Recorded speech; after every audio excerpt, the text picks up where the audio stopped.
Alright, in today's video I'm going to show you how to clean the filters in your air exchanger. This here happens to be the Van E 65H. A lot of air exchangers are basically the same, but I'll be showing you on this model. This is a new home to us, so I'm wondering what these filters are looking like. This here is the controller for the air exchange system. Just make sure it's off before you clean your filters. So now that our power is off to this, because there is a couple fans in here, we're going to take a Robinson screwdriver. There's two screws here, one at the bottom, one at the top. We have to take out to open the door.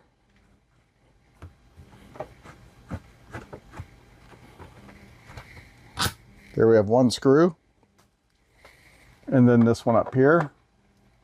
Like I said, we haven't been living here very long, and it's time to check into this and clean these filters. The seal's a little sticky, but it'll let go. There we go. And the door just swings open. So here is our core, and our filters are here on the sides, and from what I can see, they're really bad. So we'll be taking these filters out. I won't explain how this works because that's not what the video is about. This video is about cleaning these filters. So you're going to have this unit seems to be upside down, but it works just the same.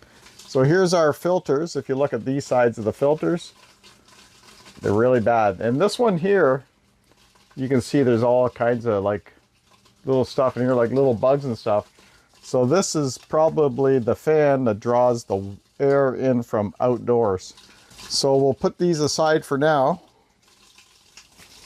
And then we have our main core here.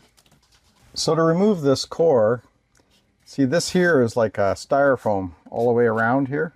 So it's kind of sticky, you know, this core sticks in there pretty good. You just got to work it. Put your thumbs up here, just work it slowly, get it around. When you can move it that much, then you can put your hands in behind. You can put your fingers in behind, and you can just kind of pull it out. You got more leverage that way. And just bring it out slowly until you got it all the way out. And make sure that we recognize how it went in, so we put it in the right way. So these stickers here, the sticker here is on the bottom, so I know it's going to go back in that way. So just looking at this, it doesn't really look that dirty, this main core here. Yeah, so a little dirty on this side, but we can just rinse this with water. They recommend water and soap, a bit of soapy water, but water will do fine. Even if some lightly compressed air will help as well. But these two filters here will catch most of the dirt, and you can see this one, it's really bad. So we'll clean this up really well.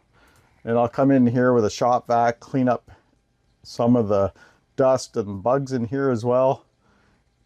Clean around these motors, maybe a little bit, so there's some dust built up on them. Maybe not, it's not too bad. But we'll just clean everything good before we put everything back. So here I am outside on the back deck. I have my shop vac, and I'm vacuuming as much as I can off these filters so that when I go to spray them, they won't, it'll get most of the dirt. And if I was to clean them like in a tub or something, a laundry tub or your bathroom tub with soapy water, all this extra debris that's on here that I can get off of the vacuum, well, then it's off and it's not in my water, getting the water dirty and sticking to my filter. So I do both sides of the filter here, and just clean them up as much as I can, and then I'm going to hit them with the water nozzle after from my hose and try to get everything off it as best as I can.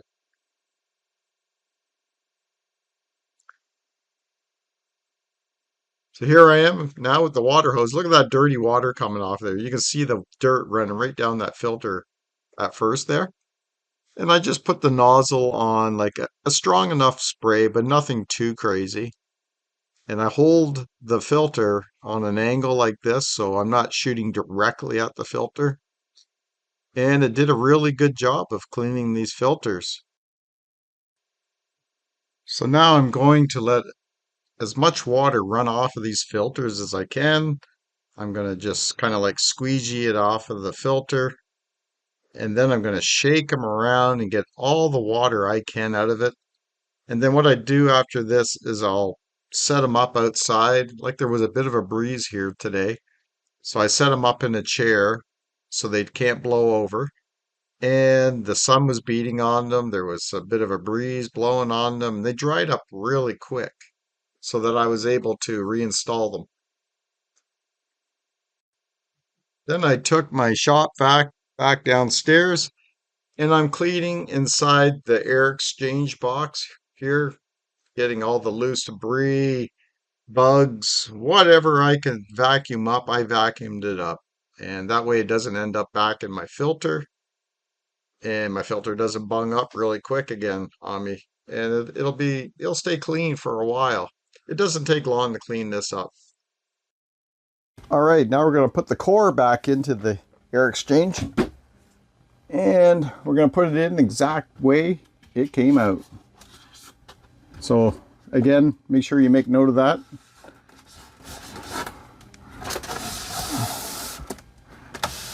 And it just slides back into place.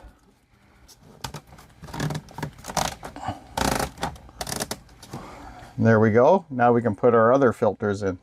Okay, our filters are dry. They're clean and dry now, so we're going to put them back. You just put them back in these slots right here. I already put one in. And do it like I show you right here. Just take your time sliding that in.